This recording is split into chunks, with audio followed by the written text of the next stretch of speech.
Algebra 2, Chapter 5, Section 2, Properties of Parabolas. We want to know how to graph a parabola. We need to know how to find the middle of the parabola the quickest. Through a process called completing the square, which we'll actually talk about down the road, we can actually find that information out. Now, when you look at a particular parabola, we need to be able to find A, B, and C. Now, we know A is the coefficient of the squared term, B is the coefficient of the linear term, and C is the constant. So in this case, A is negative 1/2, C is 2, but noticeably missing is a linear term. That must mean that that coefficient is a 0. Otherwise, you would have seen something there. Now, the shortcut that we end up getting from completing the square is that we can find the vertex by this little shortcut right here, the opposite of B over 2A.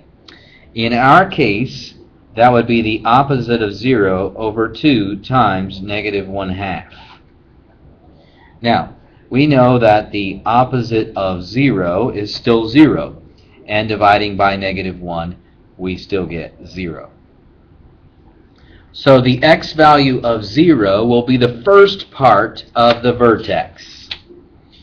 When we graph these things, we're going to be graphing 5 points, but the one in the middle is going to be the vertex. And so we're going to be able to plug in a 0 because that's what we just calculated using that opposite of b over 2a. Now, how do we find the y value that goes with that x value? Well, I wrote a little note to you here. You must find that y value by plugging in the x value that you found into that equation. So I have to go back up here and I have to say, okay, what happens when I plug in an x value of 0? Well, of course, you can see that 0 squared is 0, and 0 times negative 1/2 is 0, so we would get a y value of 2. Now, we've got the vertex. We need 5 points in order to graph this thing, so I'm going to pick 2 x values above 0 and 2 x values below 0. Now, if you remember what we talked about yesterday, you will know that these two values are going to match and these two values are going to match. So it's really like I only have to find 3 different coordinates because a couple of them will be duplicates. So what do I get when I plug in 2? Negative 1/2 times 2 squared plus 2. Well, 2 squared is 4. 4 times negative 1/2 is negative 2, and so that gives me negative 2 plus 2, or 0. So I'm going to get a 0 there. Copy that down up here. What do you get when you plug in 1? 1 squared is 1, times negative 1/2 is negative 1/2, and negative 1/2 plus 2 makes 1/2. And so I'm going to copy that down up here. So when I go to make my graph,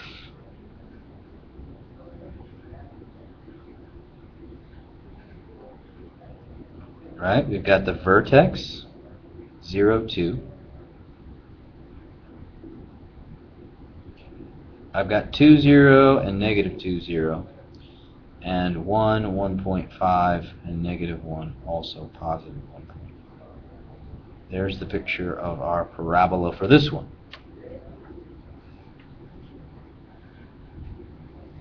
That's how you graph it. It's got a vertex at the point 0, 2. It's got an axis of symmetry, and I'll abbreviate that AOS for axis of symmetry. And that is, in this case, x equals 0.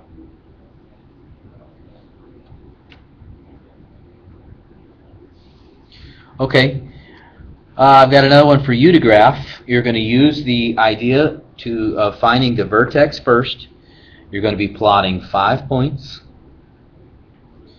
And I want you to find the vertex, graph it, and label the vertex and the axis of symmetry.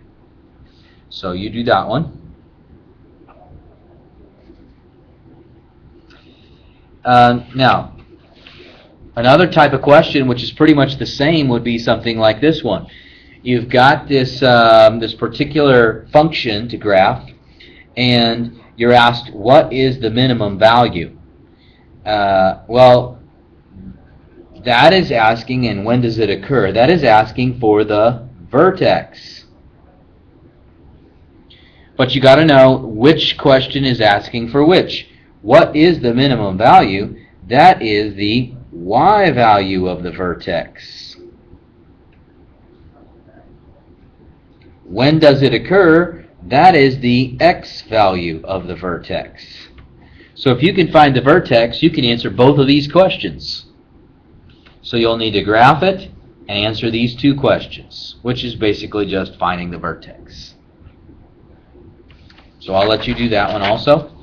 I've got another one for you, story problem type situation. It says the revenue from sales of an item, doesn't matter what item it is, can be predicted by the price through this equation, or through the equation R, being the revenue, is equal to negative 2.5 times p squared plus 500p.